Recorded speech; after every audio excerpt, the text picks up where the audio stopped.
Welcome, everybody. We're going to go ahead and get started with tonight's Art After Hours and Insight Museum Conversations programs. They have been joined tonight. We're going to start with a talk, Tales from the Museum Crypt. I am Brandy Breslin. For tonight, I am Brandy Breslin, museum educator at the Palmer. I am joined with education team members and our registrar at the museum, Beverly Sutley, aka Beverly Spookly, tonight for the talk, and Keri Mongelluzzo, Monsterluzzo, for this evening's talk. The two of them will be guiding us through looking at some weird, odd, creepy, spooky objects in the collection or hanging out in art storage. And afterwards, after the talk, we'll be joining in other activities. I do want to let you know that we're recording tonight's talk. It will be available on our YouTube channel probably next week, in case you know somebody who would love to watch it but isn't here. We also have some of our education interns with us, Uchenna Wodum, Tess Dubler, and Lauren McKee, who have been very active in putting together tonight's program. Thank you. Woohoo! Interns. And you will be seeing them much more in our after party, the Halloween at Home portion. I'm going to go ahead and turn over the activities to Keri to get us started. Thanks, Brandy. Hey, everyone. Welcome. Right after the talk, we are going to start our Kahoot Halloween game trivia. We have a link that is separate from this one for trivia. We're going to post that in the chat, as well as the passcode. So you can join trivia on Kahoot, either on your computer through a web browser, or you can download the free app on your phone. If you are, though, joining us on your phone for video through Zoom, we recommend using Kahoot on your computer then, because it's hard to switch back and forth between an app and Zoom on your phone. So stay tuned for that after the talk. And following trivia, we're going to commence the judging for our costume contest. You can earn extra points for this contest by having an art-related costume, by making use of a virtual background on Zoom, or by making a reference to the pandemic in an interesting yet respectful way. So bonus points all around for those things. And again, the costume contest is at the same link as the Zoom trivia, just right after trivia concludes. You can win grand prizes, so look out for that. If you enjoy tonight's talk, you can join us for future museum conversations. Thursday, November 12th at 4 p.m. is So You Want to Buy a Print. And Thursday, December 3rd at 4 p.m. is How Exhibitions Are Made. So stay tuned for more information on those events. Additionally, if you're interested in art activities and you have, kids and children at home, join us for Online Art Club on YouTube. We release new videos weekly. And you can also check us out on social media for Palmer in Your Pocket, which is a weekly video series with this very intern team, a rock star group, where we highlight works from the collection, talk about current events, and promote some strange things in the museum's collection as well. Which brings us to our talk, Tales from the Museum Crypt. And we're going to kick it off with our registrar, Bev, or Beverly Sutley. And before we get started, Bev, I wanted to invite everyone, if you have questions or comments, please go ahead and put those in the Q&A. I will be monitoring those. And if you have problems with that, you can certainly use the chat. But note that we've already got the link and passcode for the after party in the chat. So look for that there. All right, without further ado, Beverly's going to start us off. Hello, everyone. When I was first asked to participate in this talk, I was asked what surprises you in art storage? What are you surprised to see? And I thought, I've been here for 24 years. I've done several inventories of the collection, so there isn't really much that surprises me. I kind of know it's there. But then I remembered, every once in a while, I'll look around and see a figure. Like, who is that in this picture lurking back there? Who is that? I'm going to go ahead, Keri. Oh, that's who it is. It's our Saint Florian sculpture. This piece has been in our collection for almost as long as the museum's been here. And he's over life size, or about life size. He's about 6 feet 10 inches tall with his spear. So it's really easy to be startled by him, to see this unknown person lurking in the shadows of the gallery of our storage facilities, or one of our collections care facilities. So that's about the most startling thing that I could think of. So I'm going to talk about one of the creepier things in our collection, which is this arm, a funerary vessel in the form of a human arm. We don't know very much about this piece. There's very little information about this in our filing system or on our database. I do know it's not considered to be one of the best pieces, best examples of this type of ceramic.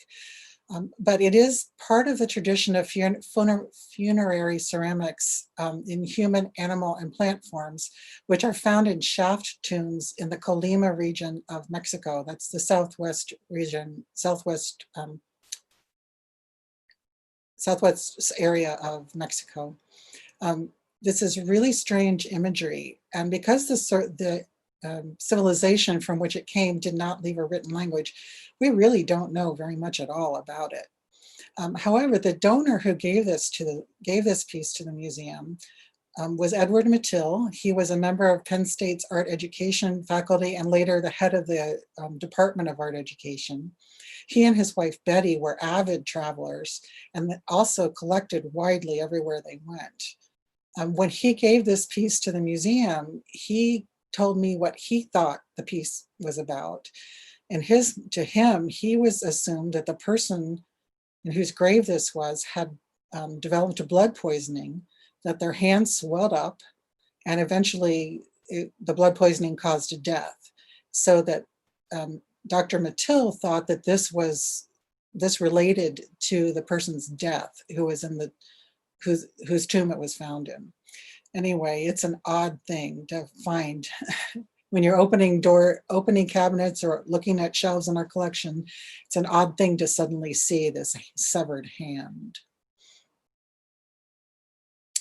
This is another kind of weird thing in our collection. Again, there's very little information about it in our files. It's from the Solomon Islands, which are a string of more than 30 islands east of New Guinea in the South Pacific. The art of this area is known for intricate designs, which we can see here on the carvings on the prow of the piece. Anthropomorphic ornaments were standard features on canoes, and this is in the shape of a canoe. These figures it's hypothesized that they might depict dangerous sea spirits, or alternatively, they might be figures that protect from dangerous sea spirits. We don't really know. However, this is not a canoe. It is shaped like a canoe, but it does have a base on the bottom of it. It's also very heavy, and I'm pretty sure it would not float. We believe that it is a ceremonial bowl. So it's a huge ceremonial bowl. It's 9 feet long from tip to tip. But again, that's all we know about this. This is another piece that's a mystery. This is one of the newer pieces in our collection, and I kind of picked it partially because of the title, which is a wheelbarrow full of paranoia as seen by Dali while bathing in Cadaqués. Cadaqués is a town in Spain on the Mediterranean coast. It was a favorite vacation spot, holiday spot for Dali, and Dali later bought a home nearby. The artist of this piece, Red Grooms, was known for large, colorful pop artworks. He was a practitioner of happenings back in the late 1950s and 1960s, and he created very large-scale environments that you can walk through, which he called sculpto-pictoramas. He's also known for these smaller diorama type of pieces. The Palmer actually has 3 of these dioramas. This is the newest one that we have just received. Grooms really liked to make works that referenced other artists, especially artists that whose work he admired. So one of the other pieces we have in our collection is a piece that's a portrait, a lithographic 3-dimensional portrait of Salvador Dali. But that one's very cheerful and bright color, very happy looking. This one is much darker, and the piece shows a paranoid Dali in an ominous environment. But the question is, was Dali being paranoid? Is it paranoia if there really is a threat? So this piece actually raises more questions than it answers. Many people, I think, are surprised to know that the Palmer actually owns several models of the Nittany Lion. Heinz Warnecke, the artist, was commissioned to create the Nittany Lion shrine in the early 1940s. The shrine was dedicated in 1942. And like most artists, he made many models as he was working through the design process and then as he was working on the piece. The Palmer owns 4 of them. One lives in the lobby of the Penn Stater Hotel. One is on loan to the Lausch football building and can be seen in one of their trophy cases. And then these 2 smaller terracotta ones are here at the Palmer. The one on the right, the lighter colored one, was a gift from the estate of Heinz Warnecke after his death. So it's kind of neat that we have these in our collection. We really enjoy watching the process, seeing the process of design that is evident by seeing these pieces and then the differences in the final piece. The Palmer does own more maquettes of other sculptures on campus. These happen to be some of my favorites because they're they're maquettes of the paws outside the Palmer Museum of Art. If you look at them closely, you'll notice that the paws are in different orientations on all 4 of these. We have 4 different orientations of these, and none of them are the way the paws finally ended up. The paws that we ended up with, the one on, we're looking at these, the ones on our right, it's the bottom left corner. That paw is one we got on the right, and the one on the top right corner, the paw on the left, that's how the paw on the left looks now. So we also own maquettes for a couple other sculptures that are on campus. Lyman Kipp piece called Wink, which is a large red and orange and yellow metal sculpture. And we also own maquettes of the bison that is out in the children's garden at the Arboretum. So we enjoy having these pieces as they help. I really think they do illuminate how artists work through their process and how the designs are finalized. Excellent. Thanks so much, Bev. Mm-hmm. Also, the painting that Bev is kind of using for her costume inspiration tonight kind of fits in with this theme of haunted objects, just because of the stare of the child in the painting. And that kind of fits in a little bit with the works that I plan to be talking about, which deal with maybe traditional Halloween imagery in terms of subject matter or title, or so we think. We're going to find out that there are some maybe darker stories to uncover as well. But I'm going to start with these 2 digital prints that are part of the same portfolio known as the Femfolio, which is a group of 20 prints by diverse women artists who came of age or found their mature voices during the feminist revolution of the 1970s. And so this whole series was published in 2007 by the Brodsky Center for Innovative Editions at Rutgers University as a way to kind of encourage the collection of works of art by women artists. And so these particular 2 works have something in common in that they both look to the motif of the skeleton, although they do so towards very different ends. Eleanor Antin on the left is more historical in her interest, and May Stevens on the right is more personal. So we'll get into that. But here we have a larger image of both, so maybe it's easier for you to see as I start to talk about them.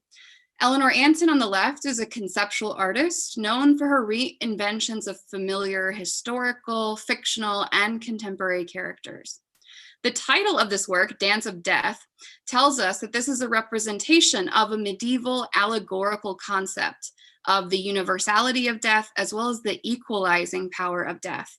Right? Death comes for us all, regardless of our class, our occupation, gender, etc. Right? That it's this universalizing thing that we all have to go through.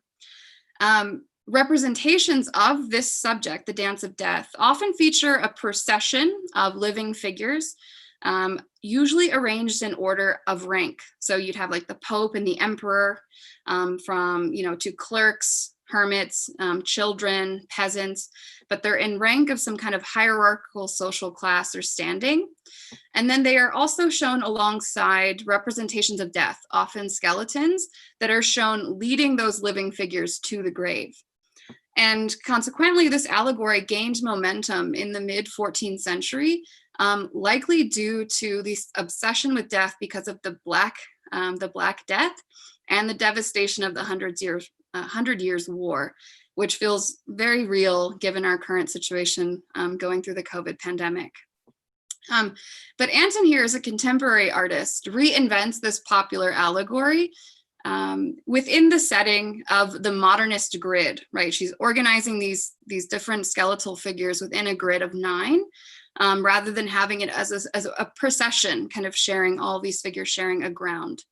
They're dressed in historical garments, and they dance kind of energetically in their little squares across the page, either carrying weapons, musical instruments, or vanitas symbols, which are reminders of death. And so despite the playfulness of this work, it is a reminder of the inevitability of death and the transience of earthly pleasures. It's also possible to read this work and Anton's use of medieval allegory as a feminist critique. Remember, she is interested in kind of activism and kind of a feminist voice by highlighting the universal nature of the skeleton motif, right? There's a lack of gender markers often, and it's this equalizing power of death regardless of gender. May Stevens on the right, rather than interested in kind of a medieval allegory, right? This isn't a dance of death. She's more so interested in exploring personal loss. She was an activist, teacher, author, only recently passed away herself last year. And she lost her son in 1981 tragically. And her work kind of shifted as a result of that kind of experience of loss. She starts to kind of engage with the subject matter of water.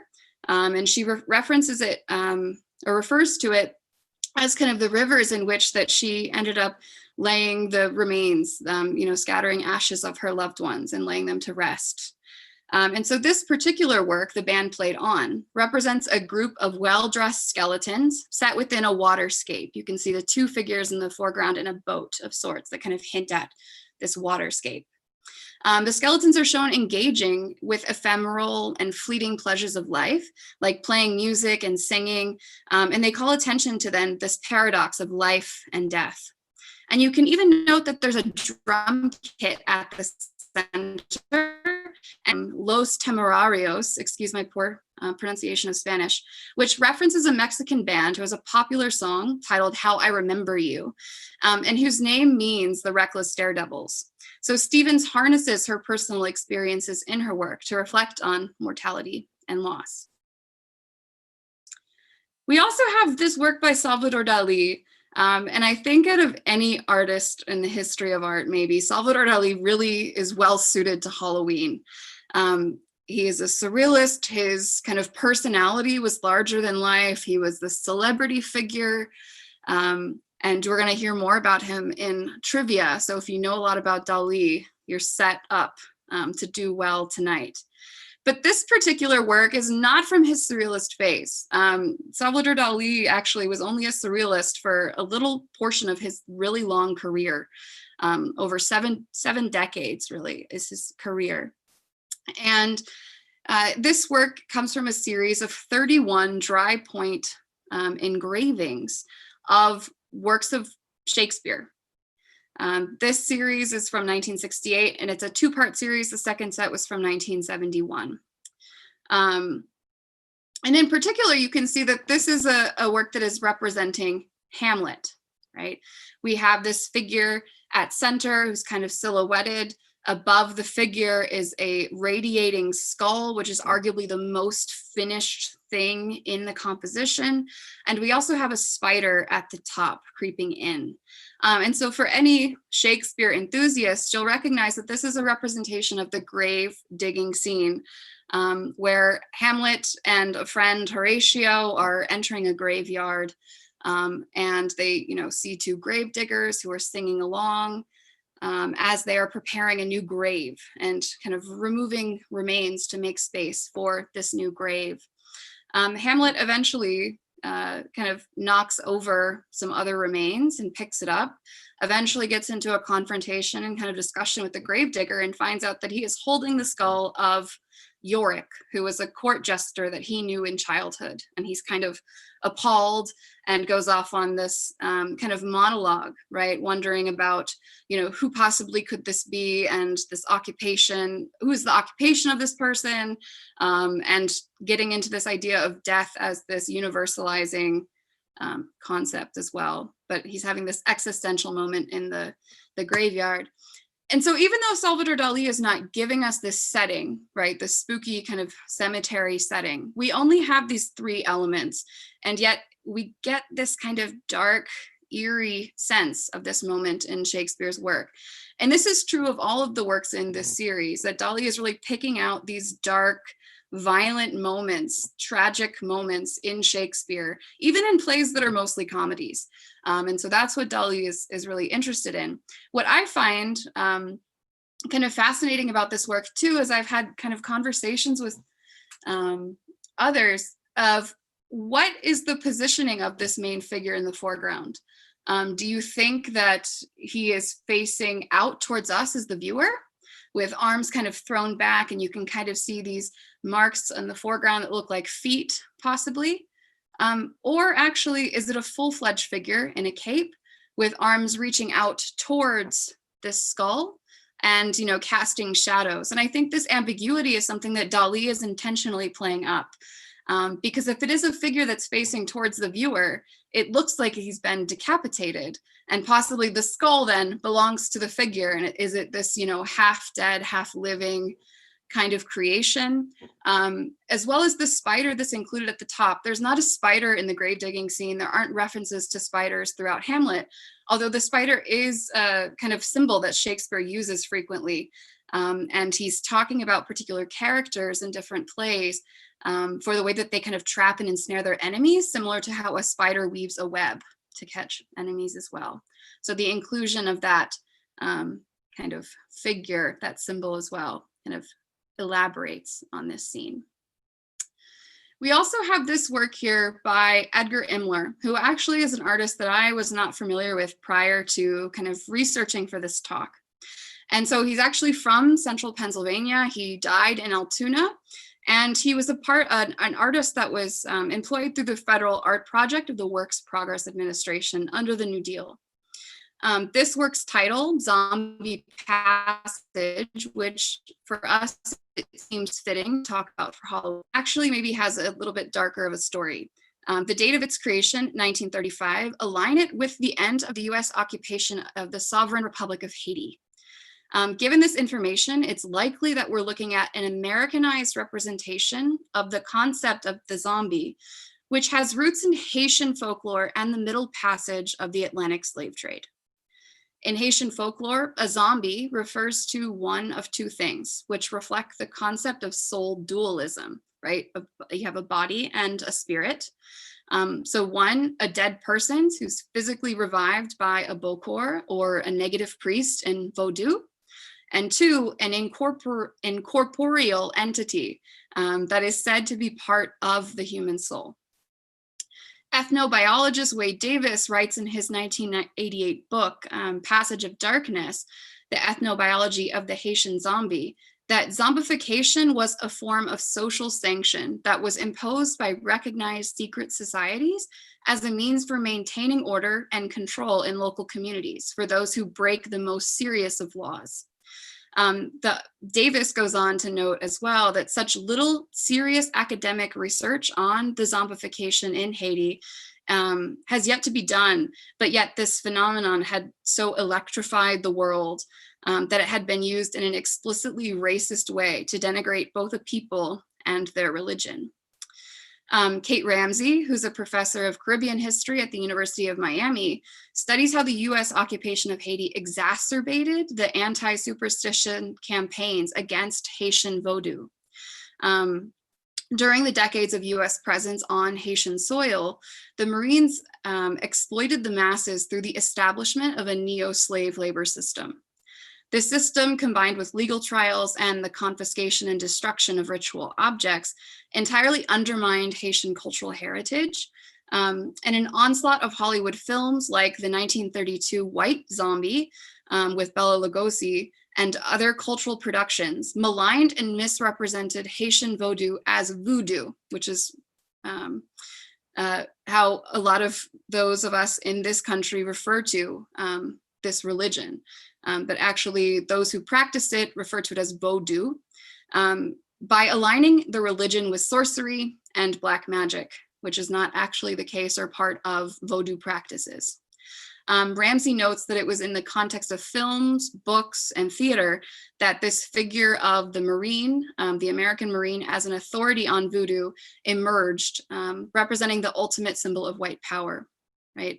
So we have to kind of reckon with our concept of zombieism in popular culture in this country with a darker part of American history. We have this work as well, this photograph by Manuel Alvarez Bravo, who is one of the most prodigious photographers from Mexico. This work was produced though in 1933, but it's a part of a later series, a later portfolio of 15 photographs that the photographer himself put together later in life and organized as well, right when his work was starting to gain traction in the United States. So Alvarez Bravo is probably best known for his compositions that capture theatrical aspects of ordinary activities, scenes, and events. Modernist in their attention to form, his photographs are full of symbolism and allusions to Mexican traditions. This photograph in particular, titled Day of All Dead, stands as Alvarez Bravo's most overt reference within this portfolio to the duality of life and death. At center, we have a single figure who's playfully engaging with the camera while carefully supporting a decorated sugar skull in her outstretched hands. Aptly framed within this doorway or space of transition, right? It's a liminal space, people go in and out. The figure and skull pairing visually expresses the interconnected nature of the stages of the life cycle. While many perceive life and death as existing within separate realms, Mexican culture understands these phases to be fluid and thus integrates death into everyday life. For example, on Day of the Dead, people visit the cemetery where their relatives are buried, and they decorate grave sites with flowers and candles, but they also sometimes sit on picnic blankets next to those graves and eat the foods that their loved ones most enjoyed. Alvarez Bravo thought that photography, coincidentally, was the perfect medium to actually investigate this duality between life and death, writing that, quote, "I think that light and shadow have exactly the same duality that exists between life and death." So it's kind of the perfect marriage coming together. And I'm going to end here with this photograph, which is incredibly haunting. And actually a former intern at the museum thought it was so funny that it spooked me that she printed it out and pasted it up on the wall close to my office. And it shocked me the next day when I walked in. It's still up to this day at the museum. I can't say that with working from home during the pandemic that I've missed seeing it. But to 21st century viewers like us, right, this photograph of a veiled mother with child is haunting. But to those living during the Victorian era, this kind of image was commonplace and belongs to a genre of photography referred to as the hidden mother photography. Early portrait photographers employed a number of devices, from pedestals and braces and armatures, to stabilize the bodies of their subjects during long exposures. We're talking a number of seconds, not minutes, which I think a lot of people normally think of with 19th century photography, but by 1870, our exposure times were, multiple seconds, which for kids, it's really hard to sit still during that time, right? And those methods, though, of using armatures, braces, they weren't quite suitable for the really young and unruly bodies of small children, toddlers, and infants. So instead, photographers enlisted their mothers, or sometimes even paid women for, roles in their studios to hold these children. And you can see here that the mother is hidden by this cloth or, this piece of drapery. So we just get this eerie silhouette of a person who's been erased, essentially, from this portrait. At times they were comic in their methods of hiding the mother, of, the mom holding up the kid as well, hiding her face. But there are also photographs that are kind of more haunting, like this one. And we get this erasure through drapery, or even a scratching away of the figure of the mother on the glass plate negative itself. So never meant to be seen, really, this mother's presence haunts this image and all other images from this genre. You can see the child kind of floats uncannily within this kind of textile, this black textile, though not entirely kind of hiding the mother's form. We are very aware that something is there just behind the surface lurking. De Palmer actually had an exhibition, a traveling exhibition by Laura Larson of such works in the spring of 2015, my first year as a graduate student at Penn State. And Larson actually authored a book on these images. And she writes that, quote, "The nature of 19th century practice in particular required a great deal of strength and endurance from both the photographer and the sitter. To hold a pose for seconds and minutes, to operate the heavy and cumbersome equipment. It doesn't resemble the point and shoot sensibility of contemporary photography." And so really, I think these photographs in particular of young kids who can't sit still really remind us of that photography was not always this medium that captured, instantaneous experiences, that it was a medium that actually captured elapsed time and was an uncomfortable thing to sit for a portrait. Not just that, like, oh, I'm embarrassed, I'm camera shy, but like physically uncomfortable. So that's what we have in terms of creepy, unexpected objects. I want to really encourage you all to stick around, join our Zoom link in the chat, use the passcode here, and we're gonna start our Kahoot Halloween trivia game shortly after we get to some questions, if there are any.